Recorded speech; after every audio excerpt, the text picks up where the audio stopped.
Hello guys. Tonight we're about to embark on a journey that blends deep dreams, brilliant ideas, and a touch of charming weirdness. Imagine falling asleep just like you always do. But this time, something feels different. Not a strange noise, or a silly nightmare, but rather that subtle feeling that the world has decided to pause just for you. That breeze coming through the window that smells like old books and freshly baked cookies. That shadow that seems to smile, but doesn't scare you. You probably wouldn't survive this experience in the real world, not because it's dangerous, but because the rules of logic would be staring at you like, are you serious right now? So before you get too comfortable, take a moment to like the video and subscribe, but only if you truly enjoy what I create here. And of course, leave a comment telling me where you're watching from and what time it is. It'll be fun to see how many cities are yawning together right now. Now dim the lights, maybe turn on a fan to get that soft humming in the background, and let's begin tonight's journey together. You lie down like any other night. The sheets have that warm touch of fabric that already knows your body. Your pillow seems to have molded an exact copy of your head over the years. The silence is perfect. No cars, no barking dogs, not even that neighbor who insists on dragging furniture at 2 a.m., but there's something in the air. A calm that isn't just the absence of sound, it's the presence of something else.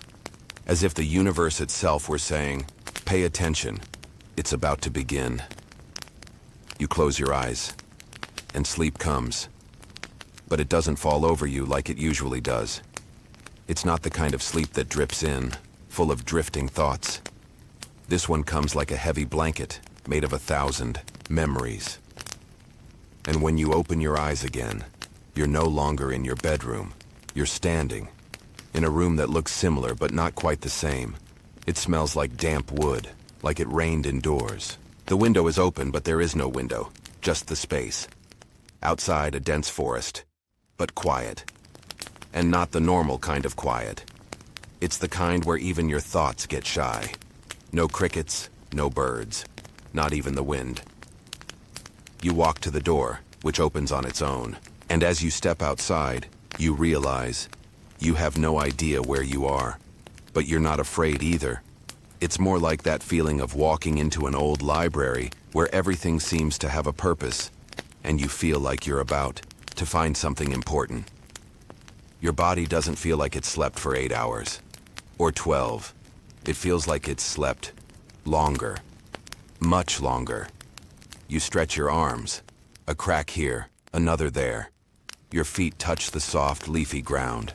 The sky above is a color you can't quite name, something between washed denim blue and the gray of an old notebook. In the distance, a wooden hand-painted sign, Resting Village. And below it, in smaller letters, Time sleeps longer. Here than you do. You laugh. Of course you do. Who writes that on a sign? But some part of you believes it, because your watch is frozen, literally.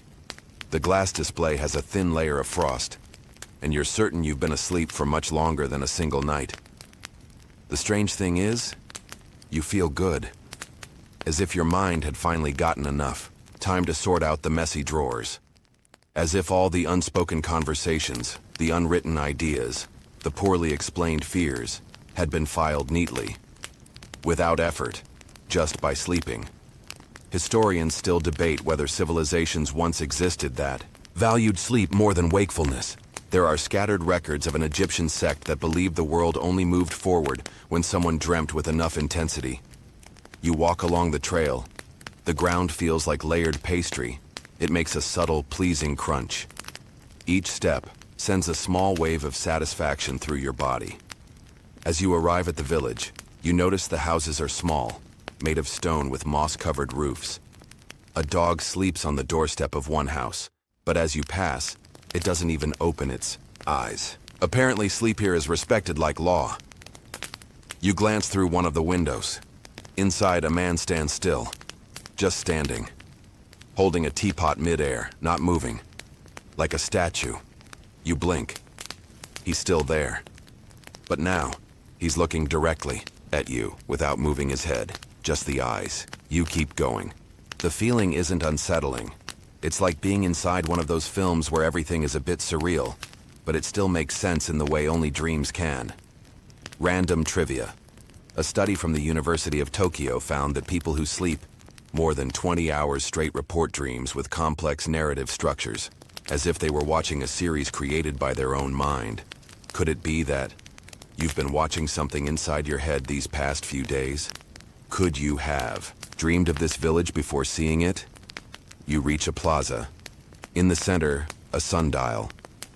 But there's no sun, and still the shadow hand turns, slowly, backwards. You sit on a moss-covered stone bench and let the thoughts come. It's as if your mind is opening old files, ideas you once had and forgot. Plans that once seemed foolish, now sound brilliant. A feeling begins to form. Something is coming, an idea. But not yet. For now, the silence of the forest that doesn't scream continues to wrap around you. And you are exactly where you're meant to be. The stone bench where you're sitting warms slightly, as if responding to your body. It's a slow, gentle heat, like an old oven being lit with logs made of memory. The air is denser now, not suffocating, but as if it's filled with possibilities that haven't yet decided whether to take shape.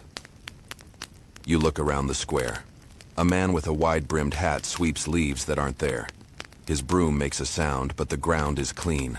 You wonder if it's just a ritual, or if he knows something you don't, like how to sweep time maybe. You still have no idea how long you've been asleep, but you feel like it's been more than days. Your body doesn't complain, your mind doesn't feel heavy. You feel almost like you've been reborn, but without all the drama of lights, tunnels, or angels. Just peace. And a faint vibration behind your eyes, like something inside you is starting to warm up slowly. As you watch the village, something catches your attention. A tower on the horizon, tall, slender, made of pale stone that seems to glow, even without sunlight. It's far away, but not so far that it feels unreachable. At the top, something spins, slowly, like a lazy weather vane. You feel a pull, not the rushed kind you get when you forget your phone at home, but a deep pull from the gut. You need to go there. Maybe the answer is there, or maybe the right question. On the way, you pass a school. The windows are open. Inside, children sleep at their desks. The teacher stands, reading a book upside down, aloud. The words make no sense, yet somehow you feel like you understood something. Something about ideas not being born, but awakening when the mind gives up trying to force them. Odd curiosity. In Iceland, it's culturally acceptable to nap at work. Some offices even have nap zones, based on the belief that a rested brain is more productive than one fueled by coffee and desperation. You keep walking. The streets aren't straight. They ripple, as if drawn by someone who never liked rulers. On one corner, there's a newspaper stand that only sells blank pages. An old man in a beret with a distant gaze offers you one of these pages with a solemn gesture. You take it. It burns slightly to the touch. Not painfully, just warmly. And you know without knowing how that this page will write itself later. Historically, Leonardo da Vinci was known to sleep in short cycles throughout the day, but some theories suggest that during intense periods of creation, he would slip into deep sleep for days, where he received entire visions of machines and paintings. Historians still debate whether this was real or just an amplified Renaissance myth. You stop in front of a bridge, not over a river, but over an empty field. The bridge connects nothing to almost something, and still, you cross. On the other side, an old man sits in a rocking chair made of interwoven roots. He says nothing, just points to your feet. You look down. You're barefoot. You don't remember taking off your shoes, but now you feel the ground in a new way. Every pebble, every crack, every grain of sand tells a story. You feel the path, literally, as if each step activates a dormant memory, a fragment of an idea. You approach the tower. Now you can see the entrance. 2 tall doors, bluish wood, carved with symbols that look too ancient to belong to any language. When you touch the handle, you hear a sound, not from the door, but from inside you, like a forgotten piano note. a low sea that vibrates in your bones. The door opens slowly. You step inside. The interior of the tower is much larger than it appears from the outside. A spiral staircase climbs along the walls, floating without support. In the center, a massive pendulum swings, but not side to side. It spins like a circular clock, no beginning, no end. You start climbing. Each step makes a different sound beneath your feet, as if you're playing a secret melody. Up above, something waits for you. But you don't know what yet. You don't need to. Part of the beauty is in the anticipation. At a certain point, through a narrow window, you see something curious. A woman painting the sky, literally, with a brush. And the sky changes color under her hand. Now it's moss green. Now it's the faded lilac of old bubble gum. Now it's oxidized iron gray. You smile, because it makes sense. Because somehow you understand that all of this is part of the process. Inside the tower, the air changes. It becomes cooler. There's a scent of blank pages and fresh dew. You feel your mind clearing, as if you're about to remember something you've never lived. But that has always belonged to you. You reach the top, and in the center of the final room, there's a chair, just that. You sit down, and for the first time since you woke up, you hear a voice, not in words, in intention. It says, "You slept because you needed to remember." You don't reply. You just close your eyes, and for the first time, you see, the chair is absurdly comfortable. Not in the usual way of soft cushions and ergonomic support, but on a nearly molecular level. As if every cell in your body recognizes this place and sighs in relief. Your muscles relax before you even ask them to. Your thoughts slow down like cars that finally find the perfect parking spot. You don't know how long you've been sitting there. Maybe seconds, maybe days. Time in here behaves like a cat. It ignores your expectations and curls up wherever it wants.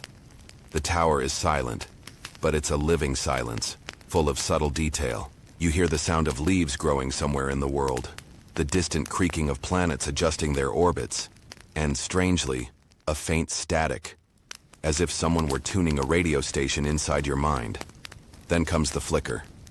Not an idea. Not yet. But the sense that one is approaching, like the smell before rain, or that moment before laughter when the joke is still forming.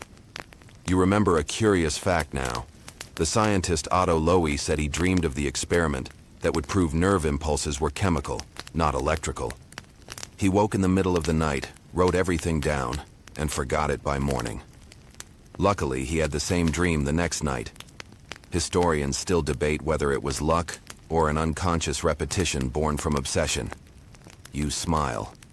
Maybe your brain is doing the same, just on a much, much bigger scale. The tower begins to spin, not physically, but your perception shifts. The windows bend. The staircase dissolves into blue smoke. The chair you're sitting in sinks a few centimeters, as if being absorbed by a very old thought. And then you see yourself, literally, across the room, another version of you. Same clothes, same expression, but with one subtle difference, a gleam in the eyes. The kind of gleam someone gets when they know something. This other version of you doesn't speak, just extends a hand. You hesitate, because let's be honest, who wouldn't hesitate when faced with themselves inside a tower where time purrs like a lazy cat? But you accept, and as you touch your hand, the world goes dark. Not in a frightening way. More like when you close your eyes before a surprise. Now you're in an open field. You don't remember walking there. But there you are. The grass under your feet feels like wet cotton. The sky has two suns, one pink, one golden. And in the center of the field, a wooden table, empty. Except for an apple. Blue. Smelling of caramel and electricity. You sit at the table. Version 2.0 of you sits too, and finally speaks. The idea is here, but it's not mine. It's yours. I just kept it warm while you slept. You frown, because let's face it, this sounds like something out of a mid-budget sci-fi film with a really good script. But it makes sense. in a way that goes beyond logic. You ask softly, "What idea?" He smiles and replies, "The one you were afraid to have." And then it comes, like a whirlwind from the inside out. You don't think the idea. It happens inside you, like a song you've always known but never knew how to sing. Now, it plays in full. The idea, a solution, a path, a creation. You can't describe it with words, and honestly, words would be an insult. It's more than a concept. It's purpose, condensed into feeling. You stand up. You 2.0 disappears, not with drama or special effects. He simply dissolves, as if he was never truly separate from you. Marginal curiosity. In 2014, a man in California built a functional replica of a Roman hydraulic organ, based solely on recurring dreams. He claimed to have remembered how it worked. As expected, the scientific community still debates whether it was subconscious insight or pure brilliant imagination. You look at the blue apple. It's sliced now, even though you didn't do it. Inside, there's a glowing seed. You pick it up. It pulses. And in the blink of an eye, you're back in the tower chair. With the seed in your hand, the world has returned to its previous state. The silence, the floating staircase, the spinning pendulum. But something inside you is different. You carry an idea. Not one of those you jot down and forget, but one that pulses, that demands to be planted, that's already growing.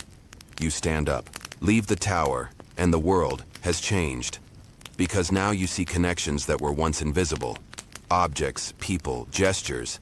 Everything feels part of a larger code, as if the universe whispered the password into your ear. You smile, because now you know, and even if you can't explain it, that's okay. You walk down the same winding road, past the school where the children are now drawing while awake, past the man sweeping the ground, now covered in leaves, as if it only became autumn today, and past the newspaper stand where the blank pages are now filled with words you haven't written yet. You feel your mind is different, calmer, but more alive. And strangely, with a deep desire to sleep again. You walk down a street you've never seen before, yet it feels familiar. Like that childhood smell you can't place but which tightens your chest with a nameless tenderness. The ground has a spongy texture, as if you're walking on a carpet woven from memories. Around you, the houses change color according to your thoughts. Literally, you think of sadness, and the nearest house pales like wet paper. You smile, and its roof blooms in a warm red. You blink, and the house disappears. This place, you realize, is shaped by what you feel. Or maybe it's always been like this. And only now you're seeing it with the right eyes. You find a bench. And sit. Because let's be honest, after walking through a neighborhood that reacts to your thoughts, an ordinary wooden bench is almost a relief. On the bench beside you, a woman is sitting. She's wearing a coat made of dry leaves and sunglasses, even though the sky is covered with clouds that look like half-melted marshmallows. She doesn't look at you, but she says, "So, you had the dream?" You hesitate. This is becoming a pattern. Meeting strangers who speak as if they've read a script you haven't even seen yet. "I think so," you reply. She nods, like she was expecting that answer. "It wasn't a dream," she says. "It was a harvest," you frown, and she explains with the patience of someone who's been repeating this for ages. Sleeping is sometimes planting. Dreaming is sometimes harvesting. What you saw didn't come from nowhere. It was an incubation. You, think of the idea. The blue apple. The seed you held in your hand and which now seems to have dissolved inside you. Literally. You feel a light pulse in the center of your chest, as if a small sun is germinating there. The woman continues. Galileo Galilei once said that all truths are easy to understand once they are discovered. The point is to discover them. Historians still argue whether he actually said that, or if it was a misattributed paraphrase. But the idea remains. Knowledge is here, hiding in plain sight. She gets up. With every step, new leaves sprout from her coat. She disappears unhurriedly, turning a corner that didn't exist seconds before. You stay there, watching the world breathe around you. Then something pulls you, not literally, but deeply, as if inside you, an ancient compass is waking after centuries, and it points in a clear direction, inward. You close your eyes and dive, not into water, but into memory. You are floating in a sea made of your own memories. Some sweet, like the smell of bread at your grandmother's house. Others strange, like the time you cried without knowing why.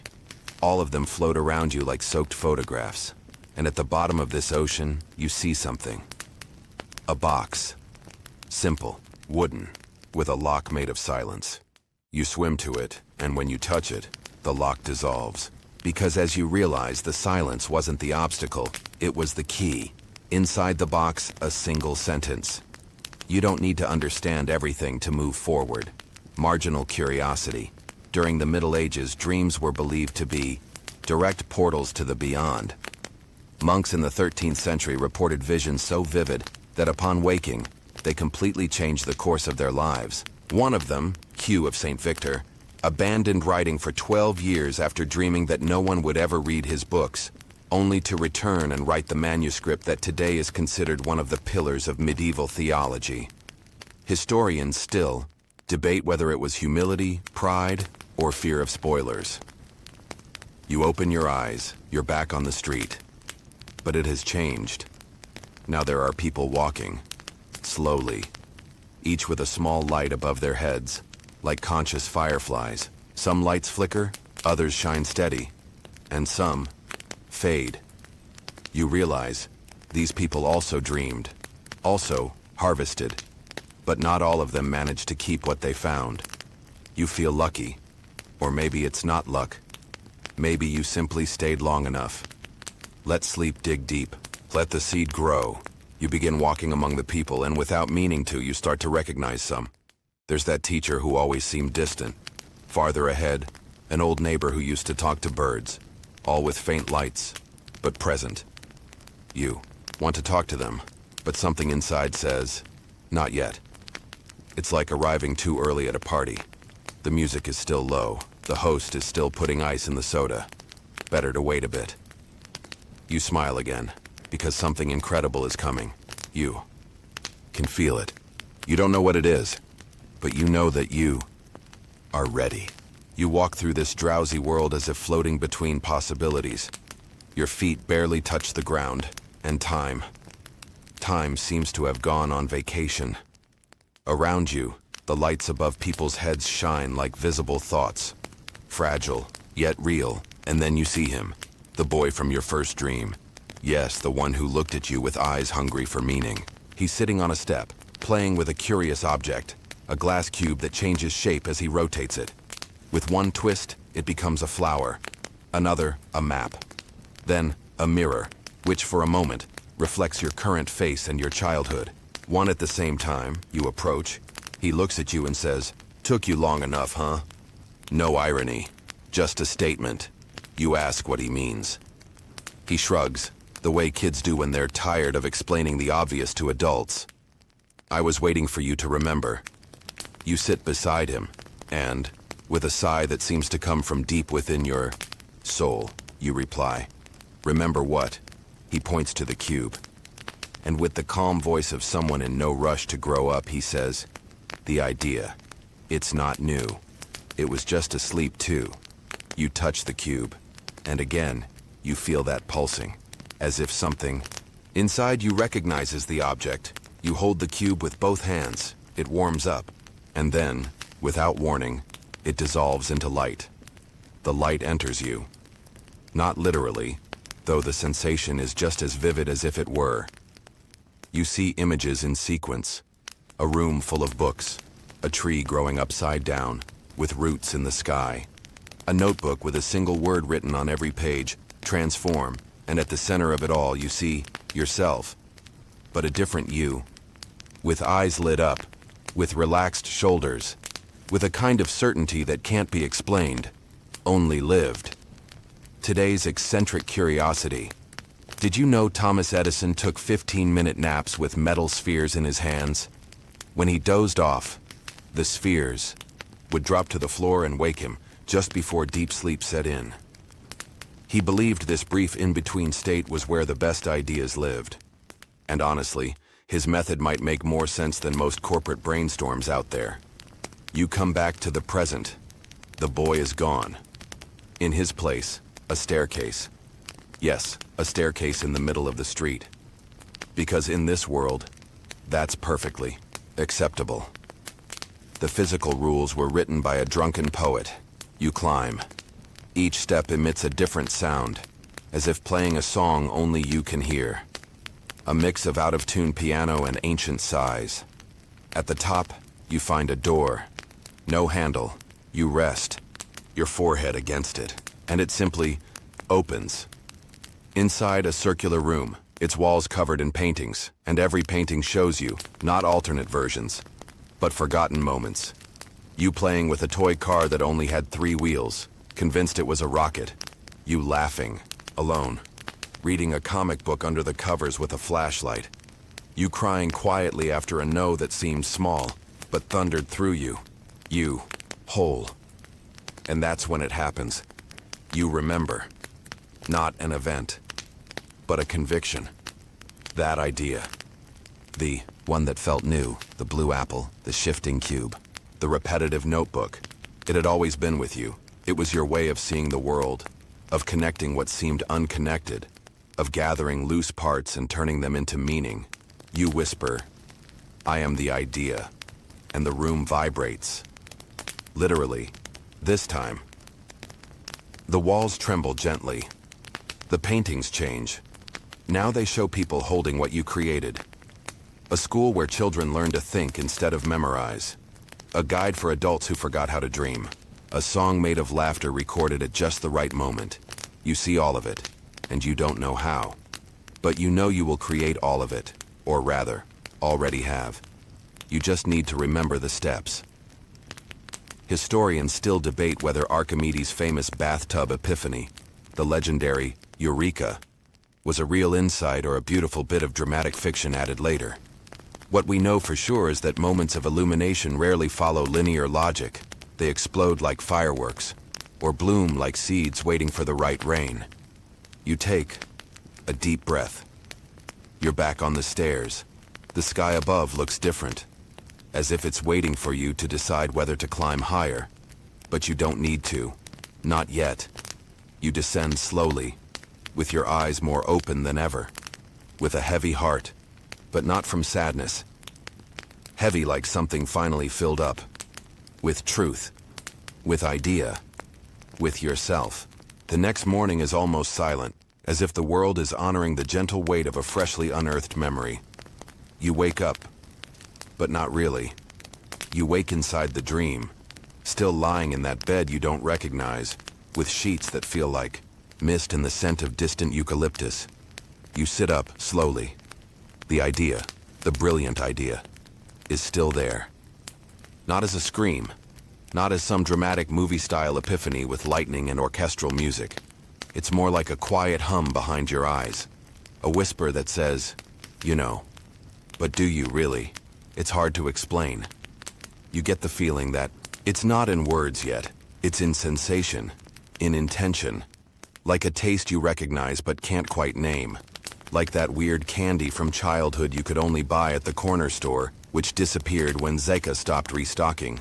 You need to decode this idea, and like any good dream inventor, you start with coffee, or something like coffee. Because the black liquid you drink in this world tastes like warm memory with a hint of caramel. And the cup murmurs subtle compliments as you hold it. What a steady hand. That's the perfect sip. You've always been a genius, you just didn't know it. Yes, the cup talks, but only when it's full. You decide to walk. The city looks different now, less distorted. As if, by remembering part of yourself, the world around you has also come into alignment. Remember that shifting cube? A version of it now spins atop a building, as if marking the time of ideas in the dream world. You enter a kind of abandoned studio. There are rusty tools, books open to specific pages, and a machine in the center of the room. One of those with absurd levers, golden gears, and glass tubes filled with colored liquids. A memory machine. Or maybe a machine to translate ideas. You approach. A button. There's always a button. You press it. Nothing explodes, thankfully. But a green light begins to pulse, and a metallic arm writes on a yellowed sheet. Transform the way people learn to think. Is that it? You read it again, and again. It's simple. Too simple to be genius. Or maybe that's exactly why it is. You think of Socrates, that guy who never wrote anything and became famous for asking questions. And you think about how some of humanity's greatest ideas fit in a tweet, like "I think, therefore I am," or "Love is patient." Relevant historical fact: Google, one of the most revolutionary inventions of our time, started as an academic project called Backrub. Yes, Backrub, because it measured the links behind pages. The big breakthrough? Organizing the entire world with a search bar. You laugh to yourself. Transform the way people learn to think. Yes, that's the idea, but the how is still missing. You look around. The machine now projects scenes on the wall. People of all ages with expressions of discovery. As if each one had just understood something for the first time. A man in a suit, dropping his pen. An elderly woman, slowly removing her glasses. A child knocking over Lego pieces as if to say, the answer isn't to build, it's to unbuild. Your stomach flips, but in a good way. It's hunger. Hunger for expression. You start scribbling on an imaginary blackboard. Ideas appear, vanish, return as dancing penguins. Dreams are like that. And little by little you notice a pattern. People don't learn by repetition. They learn through lived experience. Mistakes aren't the opposite of success. They're the path to it. Everyone has a dormant, brilliant idea. They just need the right button. You write, the School of Lucid Dreams. Not literally. It's a concept. A space where learning and dreaming are the same thing. Where you enter confused and leave with an idea in your hand. And maybe a new version of yourself. Today's eccentric curiosity. In 1905, young Albert Einstein had what is called his miracle year while working at a patent office. In a single year, he published 4 groundbreaking papers. One explained the photoelectric effect, another the theory of special relativity. You know what he said about creativity? The intuitive mind is a sacred gift, and the rational mind is a faithful servant. You feel the ground tremble slightly. The machine begins to power down, as if saying, you've got enough for now, go on. And you do, with light steps, with an idea on your back, and a new certainty in your chest. This deep sleep journey is also a journey of self-discovery. And maybe, just maybe, the best part is still to come. You walk down a street that seems to be made of unraveled cassette tape. With each step, you hear soft echoes of old thoughts, as if the ground is playing memories you'd forgotten you had. Memories of things you never lived, yet somehow still carry your scent. The feeling is confusing and strangely comforting, like finding an old coat and discovering money in the pocket along with a note saying, you always knew. The dream world is aligning with your purpose, as if the dream universe itself is saying, ah, now you get the game. You enter a silent square. At its center stands a glass obelisk. Inside, an hourglass floats sideways. The sand paused mid-fall. A clear symbol. Time obeys no one here, but you feel something deeper, as if you're about to cross the boundary between understanding and applying. You're ready to do something with this idea. Remember the phrase, transform the way people learn to think. Now it pulses like a mantra at the back of your mind. But for the first time you wonder, what if this idea isn't just yours? That's when she appears. Yes, she. A tall figure in a wrinkled white suit, messy hair, and eyes that seem to reflect a distant galaxy. Without saying a word, she sits beside you on the bench and offers you a green apple. You politely decline. She laughs. You've dreamed for 30 full days, she says. You haven't eaten a thing. Take the apple, genius. You accept. It's crunchy. Tastes like boldness and citrus acid. I'm the keeper of the ideas people forget when they wake up, she explains. But you stayed long enough to remember. You adjust on the bench. She goes on. What you discovered isn't just an idea. It's a bridge. And bridges need to be built from both sides. She lightly touches your shoulder. A blue spark travels down your arm to your fingertips. You need to prototype the idea. Here, in the dream. You ask how. She snaps her fingers. The square transforms. Now you're inside a strange classroom. Students float, blackboards smell like mint, and every written word turns into sound, or sometimes into small birds that fly to the ceiling and sing concepts on loop. You're the teacher, but you don't teach with words. You teach with questions. And questions change everything. Why do you think what you think? You ask. One student levitates. How do you know that's true? Another one laughs, then dissolves into a shower of philosophical post-its. If you could forget everything and learn from scratch, what would you choose to learn first? The ceiling opens. The sky changes color. Curious historical fact. In 1942, psychologist Abraham Maslow began sketching out his famous hierarchy of needs. He said that after food, safety, and connection, human beings crave self-actualization, becoming who they are meant to be. What most people don't know is that Maslow had this idea during an isolated mountain retreat, where he often dreamed of infinite staircases. You feel like this dream school is your own personal mountain. The guardian smiles.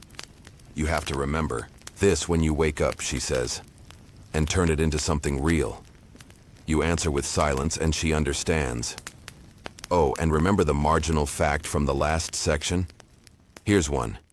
In ancient Rome, some generals would return from war, in complete silence, refusing the fanfare of victory. They believed too much noise erased the memory of what truly mattered.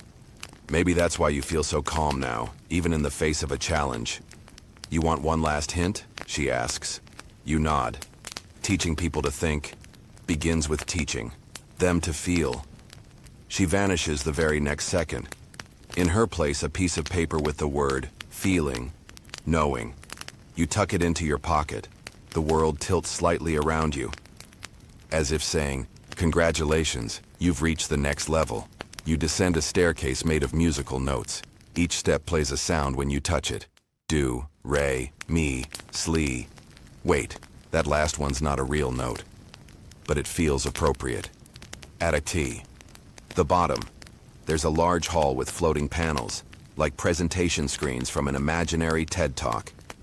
And there, you begin to shape the real structure of your idea, a teaching methodology that blends emotion, narrative, and creative. Doubt, you name it, the awakening cycle. A 3-part cycle. Dismantle, unlearn what you were limited to think. Feel, reconnect with what you knew before you knew. Rebuild, create your own model of thinking. Historians still debate whether Leonardo da Vinci ever finished any of his inventions. Many of his brilliant plans never left the paper. But maybe they didn't need to. Maybe just existing was enough to push humanity forward. You smile, because now, even in dreaming, you feel like you're waking up to something greater. The hall you're in now glows with amber light, as if time had entered a permanent sunset mode. A cozy silence lingers in the air, broken only by a low hum. Remember that fan you turned on before you started listening? Yep, it seems to have followed you into the dream. You walk among the floating panels where the ideas you built are arranged like constellations in motion. Each concept, each line of the awakening cycle, pulses with an energy that seems to be waiting to be used. And then, you feel a gentle tug on your consciousness, like an alarm that hasn't rung yet but already wants to say, the dream is coming to an end. But before you wake up, there's one last mission. Test your idea with other minds. You step into a new environment, a kind of learning lab, part beehive, part library, part music studio, and 100% strange. People from different eras and cultures are there, interacting with fragments of your methodology as if they were educational toys made of light. A medieval child tries to assemble creative doubt using singing Lego bricks. A Buddhist monk spins a Rubik's Cube with his eyes closed, trying to find thought reconstruction through pure intuition, and a 21st century teenager, wearing headphones with a sticker that says, Wi-Fi is life, records a lo-fi song based on the idea that feeling is knowing. You watch, surprised. The idea doesn't just work, it adapts. Well-known historical fact, in 1971, Professor Sugata Mitra began an experiment called Hole in the Wall, where he installed computers in the walls of slums in India. Children with no prior knowledge learned to use them on their own within days. The lesson? When motivated and free, the human mind spreads like fire in dry grass. You realize your idea isn't just to teach, it's to liberate. At that moment, a new figure approaches. They look like you, but older, or maybe just more awake. "Remember me?" they ask with a half smile. You hesitate. The voice is familiar, the way they walk, the look in their eyes. "I'm you, 30 days from now, awake." You swallow hard. Somehow it makes sense. "I've come to bring you back," they say. But first, one last choice. You're taken to a hallway with 3 doors. Each has a phrase inscribed. Door 1. Go back to the beginning and forget everything. Door 2. Wake up now with no answers. Door 3. Stay 1 moment longer and create the map. You stare at all 3. The most tempting is the first. Go back. Forget. Sleep a little more. Ignorance always feels comfortable when the pillow is soft. The second is brave. Wake up with no answers. Return to the real world, chest full of almosts, and a mind throbbing with unfinished possibilities. But it's the third that pulses with something greater. Create the map. You choose. As you pass through the third door, everything goes dark, but not like a blackout. It's a living darkness, like a night sky waiting to be filled with stars. You feel yourself drawing in the void, with your finger, with your intent, with every cell that believes thinking differently is possible. You begin sketching the map of expansion, a guide that teaches anyone how to exit mental passivity and enter an active state of perception. An eccentric curiosity. In 1929, Albert Einstein wrote a letter to Sigmund Freud about the possibility of teaching people to think for peace. He believed most wars were born from the inability to question pre-made narratives.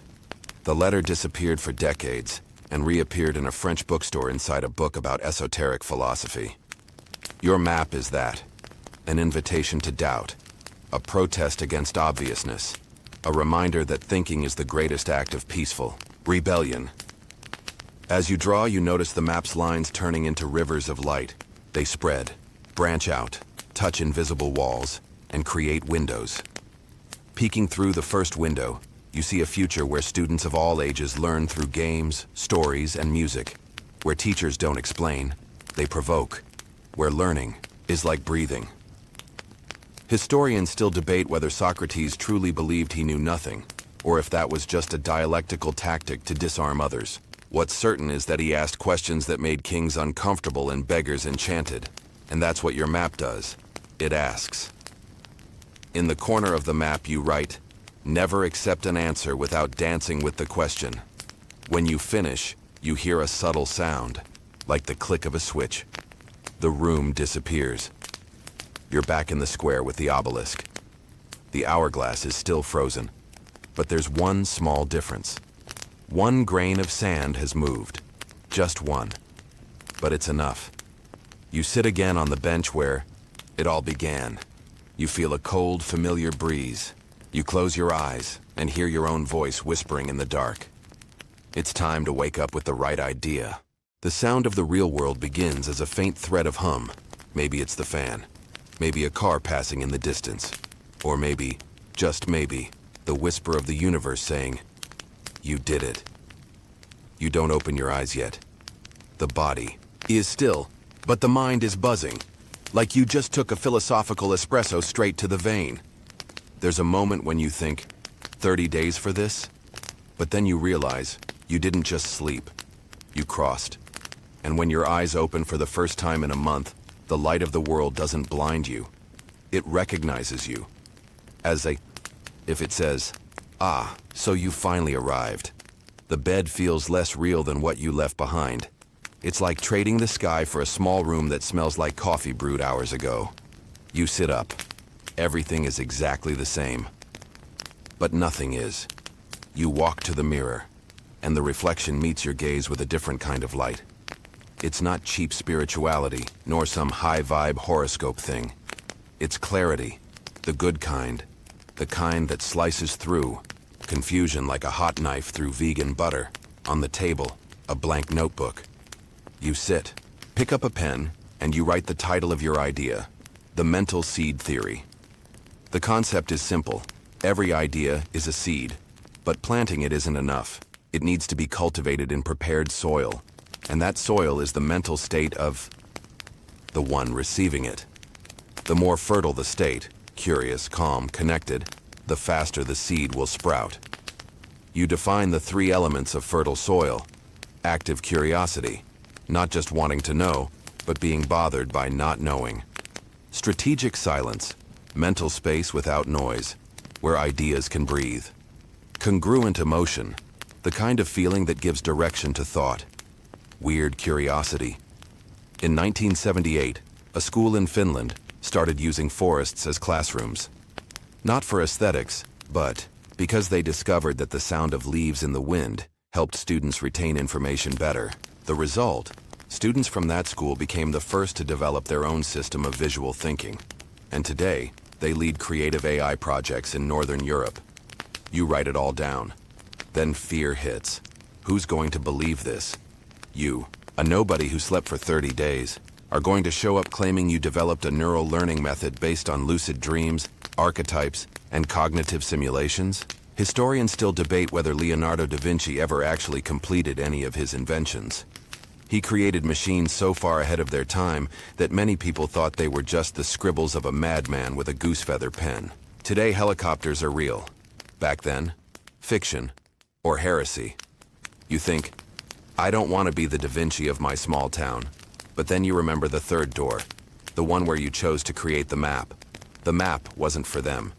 It was for you, and you already know the way. So you begin to create. Background music.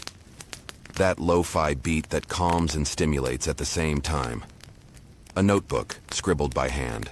A short video, explaining the mental seed theory with simple visuals, and a metaphor involving gardening, memes, and Star Wars.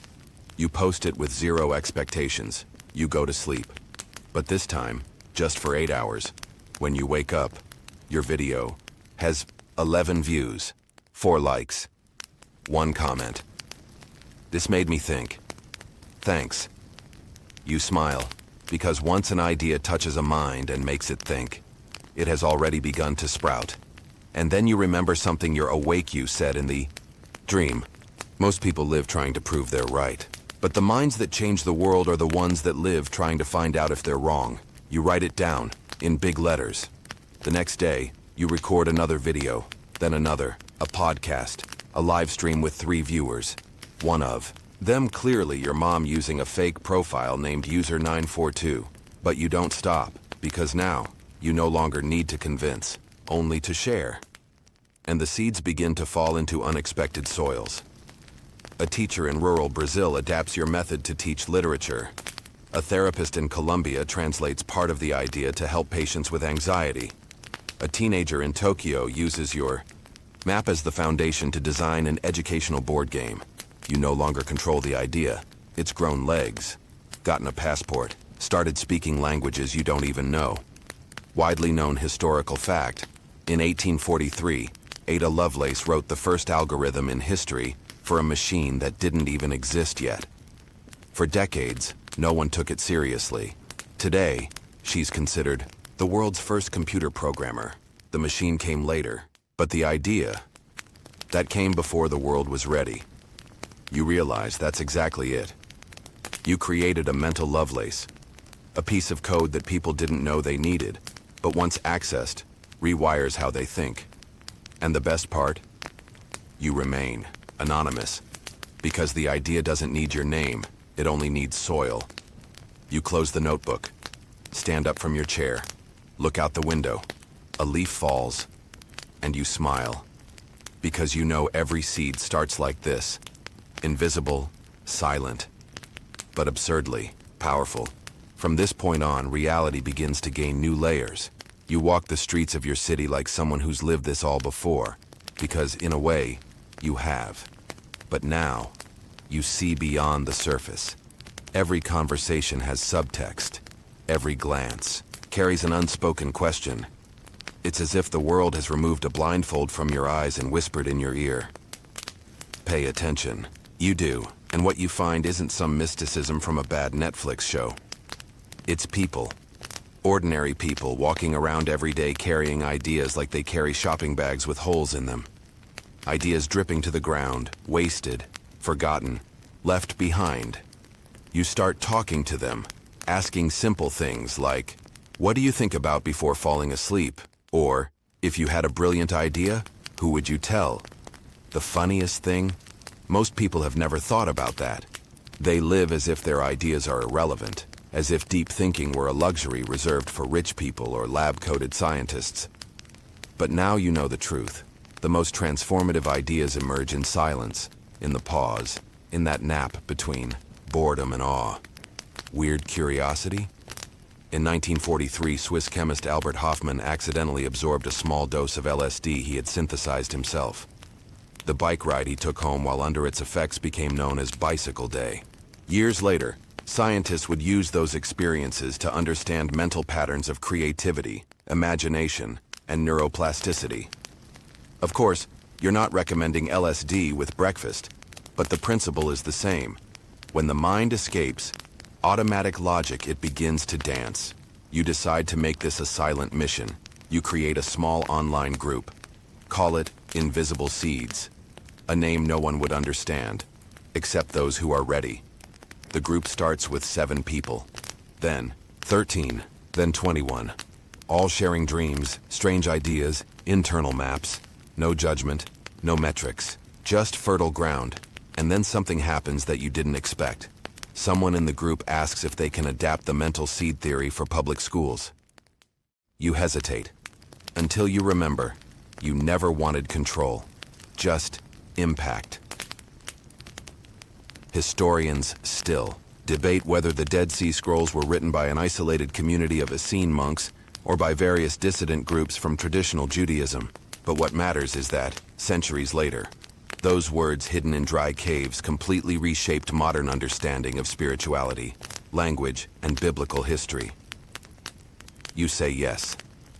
The pilot project starts in a small school. A teacher uses the theory to create an idea garden in her classroom.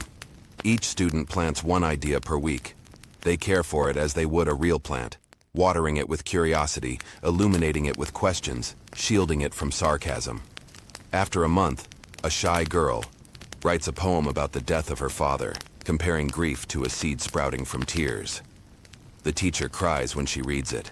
The girl smiles, for the first time since the funeral. It's on that day that you understand something deep. Ideas don't need to be brilliant. They need to be alive. You share the story on your channel. It's still small. The video barely reaches 1,000 views, but a school psychologist sees it. He gets in touch, says he wants to test it with teens experiencing social anxiety. You agree, on one condition. No turning it into a motivational talk with a 2007 PowerPoint. You suggest something more sensory. For 3 weeks, the students will only listen. Nature sounds, gentle voices, phrases scattered like seeds tossed at random. You are safe. Think slowly. This idea might bloom tomorrow. In the end, they write letters to their future selves, and the future writes back. One of the boys, who hadn't spoken publicly in 2 years, reads his own letter aloud on the final day. He finishes by saying, "I thought I was afraid to think, but actually, I was just afraid to be heard." You, cry. Quietly, like any good mysterious protagonist in a story told with lo-fi in the background. Widely known historical fact. In 1905, Albert Einstein published his special theory of relativity while working as a second-class clerk at the Swiss Patent Office. No lab, no funding, just paper, pencil, and time to think. An idea that changed everything, born in the middle of anonymity. You look around. You still live in the same town. The room still smells like old wood and a bit of mold. But now, you live on another plane. The plane of ideas that walk, that spread, that bloom where least expected. And the most powerful one hasn't been planted yet. It's inside you. You feel it. It has shape, but no name yet. It has strength, but no direction. You return to your notebook, open a new page, and write a question. If the world were ready to change, what seed would I plant? And you leave the page blank, because sometimes the most revolutionary idea begins with silence. You begin to notice a strange pattern, though not as strange as still wearing judge wigs in the UK. People around you are changing. Small changes, almost imperceptible, like someone adjusting their pillow before sleep and discovering a new, magical position for dreaming. A friend who used to talk only about soccer starts sketching out a book. The neighbor who spent her days complaining about life now grows mint on the balcony and offers tea to anyone who wants it. And you, well, you're different too. Not in the kind of way you can post on Instagram. It's more like you've stopped living in tutorial mode. Everything around you begins to feel less fixed. The street signs? They could change names at any moment. The sky? Sometimes it feels like it's staring back at you. And the dreams? Oh, the dreams return. But not like before. Now they're lucid. They repeat phrases you've written, turn symbols into maps, and sometimes, just sometimes, they let you talk to older versions of yourself. Historians still debate whether the oracles of ancient Greece were truly divine channels, or just women strategically placed over volcanic cracks emitting hallucinogenic gases. Whatever the truth, one thing's certain. Humanity has always sought answers in the invisible, and now, so do you. The mental seed theory begins to take shape beyond the mind. It gains flesh, paper, ink, even a voice. You're invited to speak at an online conference on creativity and neuroscience. At first, you hesitate. The idea of talking live with people wearing headphones and names like InNeuroFlow32 doesn't thrill you, but something inside you, maybe that version of you from the dream with white hair and patient eyes, says, go. So you go, and when it's your turn to speak, you ignore the script you prepared. You decide to start like this. What if genius wasn't a rare gift but a state anyone could access? If they stopped trying to sound smart all the time? Silence. Then, virtual applause. Those floating emoji claps that make no sound, but hold more affection than any packed auditorium. You talk about your 30-day sleep. About the feeling of waking up with an idea that wasn't entirely yours, but also didn't belong to anyone else. You talk about the tests, the mistakes, the notebook stained with coffee and tears, sometimes both at once. And most of all, you talk about the power of giving space for thought to slow down. Weird curiosity. Leonardo da Vinci believed that staring at stained walls or clouds could inspire masterpieces. He said visual chaos was like a spark, something that lit up hidden images in the mind. Today, scholars call that creative pareidolia.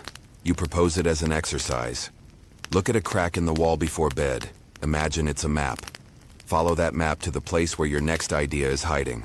A week later, you receive dozens of messages from people describing strangely vivid dreams, with talking trees, spiral staircases, and mirrors showing thoughts. None of this is in science books. But then again, none of it can be ignored either. You start getting contacted by teachers, psychologists, independent artists, all wanting to apply the mental seed theory in their own worlds. You find yourself repeating the same phrase, just don't kill the seed with urgency.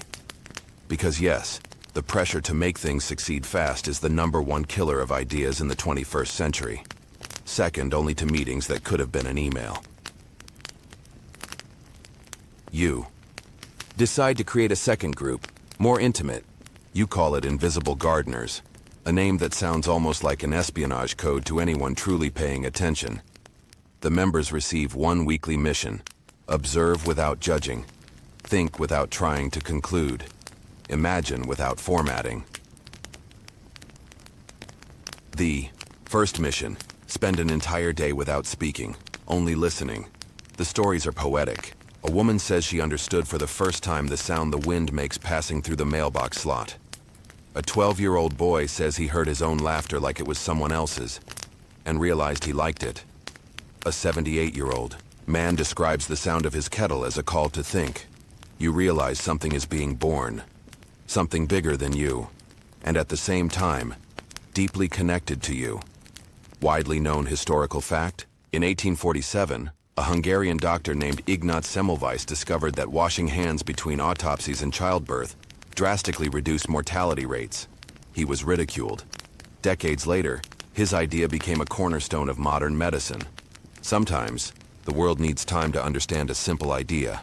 You smile, because you're no longer chasing approval. Now, you're tending the soil, and the soil is fertile. You return to the blank page in your notebook.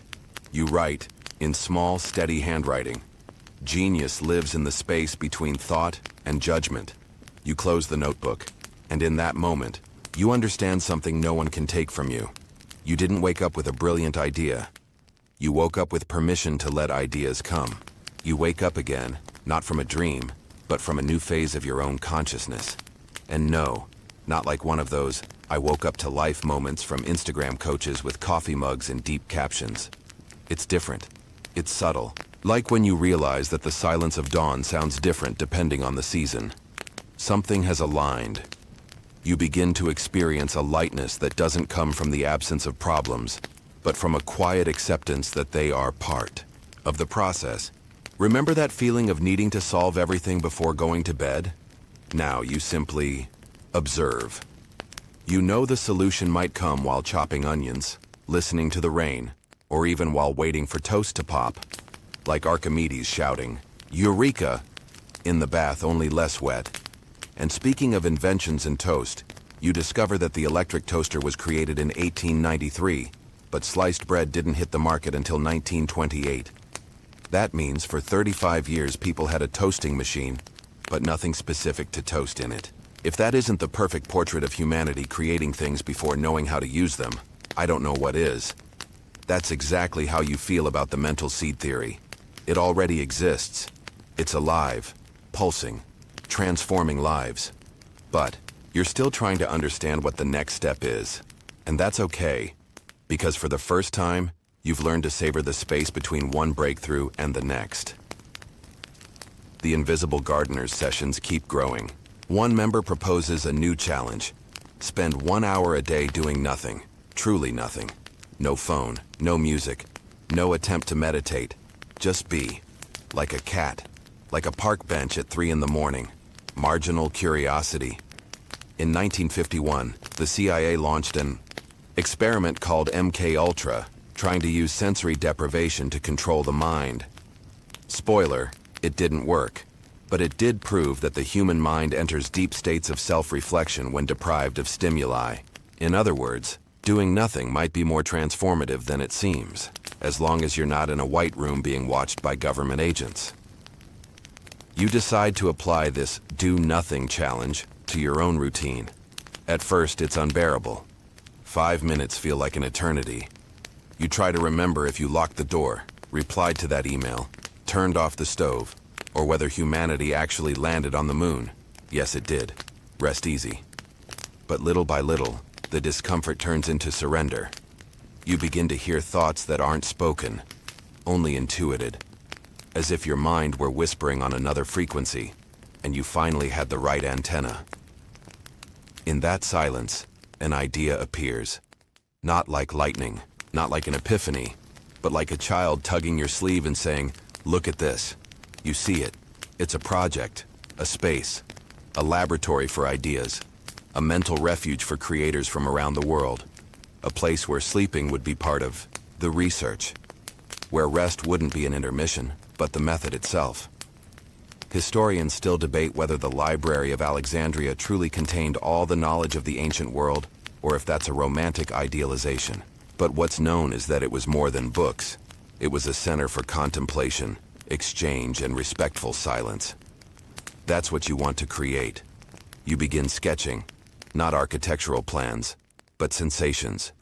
You imagine rooms with the scent of wood, the sound of wind, tall windows and inviting beds. A space where people could sleep with notebooks beside them, ready to record whatever the unconscious brought to the surface. You decide to call the place Seed Station, a name that doesn't seem to promise anything specific, but somehow promises everything that matters, the germination of the invisible. You start looking for land, not metaphorically, literally. A physical space, green, quiet, remote, yet accessible, like a beta version of a utopia. And then, a coincidence, or what Carl Jung would call synchronicity, happens. An old acquaintance calls saying his grandparents' countryside home is available, a place surrounded by ancient trees and a reservoir that reflects the sky like a tired mirror. You visit. And when you step onto that damp soil and hear the sound of leaves touching like the pages of a book the wind is trying to read, you know, this is it. This is where the invisible will bloom. You are in the house. It's not Seed Station yet, but it already holds the spirit of what's to come. The old walls seem to carry a soft echo of conversations that never happened, as if the place had been waiting for you all along. You start with the details. Nothing grand, no red ribbon ceremony or emotional speeches. Just a comfortable mattress on the floor, a noisy kettle, and an open notebook on the table with a pen that glides as if it's writing by itself. The first people begin to arrive, not because you advertised, not because you made a flashy website with emotional videos and syrupy testimonials, but because something curious started to happen. Friends told friends who told strangers that somewhere far away, there's a house where sleep is taken seriously. Cormay. Welcome them with tea and silence, and it's the silence that strikes them. A silence that asks for nothing, that doesn't need to be filled with clever conversation or forced smiles. A silence that works like a blank chalkboard, waiting for unconscious drawings. You notice that when people sleep there, something different happens. They dream more vividly, wake up with ideas. Some draw, others write. One even composed a song based on the sound of trees in the wind. You begin to see a pattern. The carefully prepared environment is activating a level of creativity they couldn't access before. Remember that strange historical fact? In 1901, two English women claimed to have seen Marie Antoinette alive while walking through the gardens of Versailles. They believed they had experienced a time slip. It became known as the Versailles Incident, and still puzzles scholars to this day. Maybe your space has that same effect, displacing the mind into places linear time can't reach. You start documenting the stories, one by one, not like a scientist, but like a gardener, observing what kind of plant sprouts from each human soil. You realize the most potent ideas always come after 3 consecutive nights, as if the mind needs a cycle, a secret ritual to unlock. Marginal. Curiosity. Leonardo da Vinci believed that fragmented sleep, short naps throughout the day, increased his productivity. He'd sleep 15 minutes every 4 hours, but you're not creating a productivity cult. Here, sleep isn't a shortcut to doing more. It's the destination itself, and even so, the visitor's productivity skyrockets. They don't want to leave, and when they do, they take seeds with them. Small wooden boxes with a note inside. Plant when you forget that you can. For the first time, you understand that what you're building isn't just an experimental project, it's a movement. Historians still debate whether Pythagoras actually forbade his students from eating beans for mystical or digestive reasons. But the point is, great ideas often seem absurd until they become obvious. You begin to see that your role isn't to explain, it's to sustain the mystery long enough for it to sprout. You take notes on dream architecture. You think of expanding. A greenhouse where people can nap among plants. A library without an index where books are organized by mood, not topic. A space where, upon entering, a person chooses between rigid reality and liquid reality. A space where not all clocks are accurate, because time there isn't a tyrant. It's a lazy ally. The nights are long and sweet. You begin falling asleep with a smile, not because you've done something revolutionary, but because you've done something necessary. In a world of notifications, hurry, and self-image, you've created an oasis of forgetting. And it's precisely there that the memory of who we are begins to reveal itself. And one night, while writing in the dark, you glance out the window and see something curious. A child who shouldn't be there, smiling, holding a flashlight and pointing at the sky. You blink. She's gone. You write down, symbol of the unconscious child. Flashlight. Focus. Sky. Infinity. Investigate later. Or maybe it was just a dream. Or a memory that hasn't happened yet. You turn off the light, let the wind in, and fall asleep, knowing that soon, the whole world will want to visit a place where sleep is not a luxury, but a form of creation. The world begins to listen, not suddenly. Nothing explodes like a trending topic or a viral app video. The news spreads like water seeping into the earth, slow, deep, and inevitable. First, an obscure blog on alternative neuroscience. Then a podcast on nonlinear creativity. Then an article on the back cover of a magazine that only sells in very quiet airports. You didn't run a campaign. You just kept welcoming people as always, with warm tea, clean blankets, and questions that don't need answers. But now, there's a waiting list. Messages arrive from all over.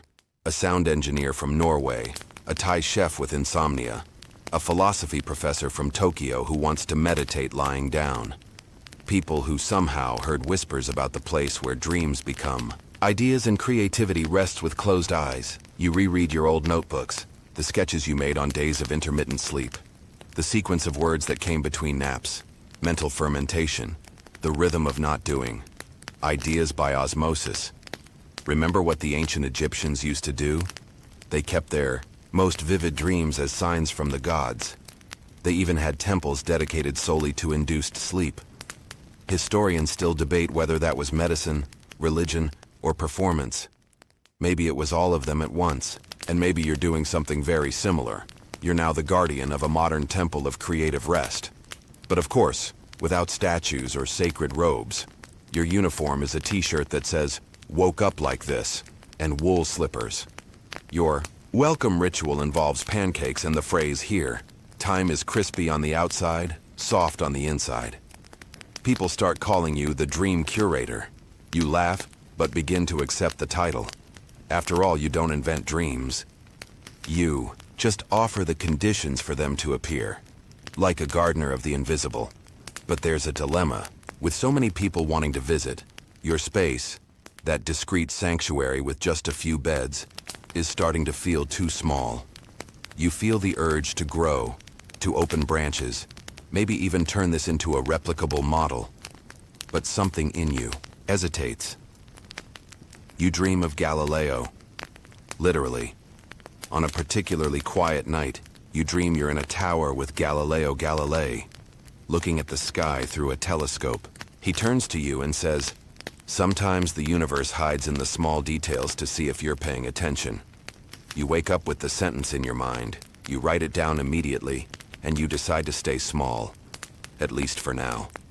Growth may come, of course, but not in the form of a franchise, maybe as a book, or a secret map, or a set of instructions that only reveals itself when the reader is about to fall asleep. Marginal curiosity. In 1951, an American inventor created a device called the Dream Recorder, a bizarre helmet made of wires and tubes that promised to capture dream images on photographic film. It never worked, obviously, but the desire is still alive, to translate the unspeakable, to record what only exists between one breath and the next.